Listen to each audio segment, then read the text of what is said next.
বিসমিল্লাহির রাহমানির রাহিম। সমস্ত প্রশংসা আল্লাহ তাআলার জন্য, যিনি আমাদের সৃষ্টি করেছেন এবং যিনি তার প্রিয় বান্দা হযরত মুহাম্মদ সাল্লাল্লাহু আলাইহি ওয়াসাল্লামকে সমগ্র মানবজাতির জন্য রহমত হিসেবে পাঠিয়েছেন। ইসলামের ইতিহাসে এক অবিস্মরণীয় ও অলৌকিক ঘটনা হল মেরাজ।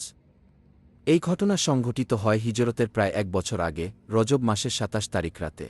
এক গভীর রাতে মক্কার পবিত্র কাবাঘরের কাছে অথবা উম্মে হানির ঘরে অবস্থানকালে হঠাৎ করে হযরত জিবরাইল আলাইহিস সালাম রাসূলুল্লাহ সাল্লাল্লাহু আলাইহি ওয়াসাল্লামের কাছে আগমন করেন। তার সঙ্গে ছিল এক বিশেষ বাহন, বোরাক। বোরাক ছিল সাদা রঙের, বিদ্যুৎগতির একটি বাহন যা এক লাফে চোখের দৃষ্টিসীমা পর্যন্ত পৌঁছে যেত। প্রথমে রাসূলুল্লাহ সাল্লাল্লাহু আলাইহি ওয়াসাল্লামকে নিয়ে যাওয়া হয় মসজিদুল হারাম থেকে মসজিদুল আকসায়। এই সফরকে বলা হয় ইসরা। মসজিদুল আকসায় পৌঁছে তিনি সকল নবী রাসূলদের ইমাম হিসেবে ২ রাকাত নামাজ আদায় করেন। এটি প্রমাণ করে যে তিনি সকল নবীদের শ্রেষ্ঠ ও শেষ নবী।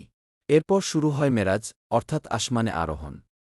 জিবরাইল আলাইহিস সালামের সাথে তিনি একে একে ৭ আসমান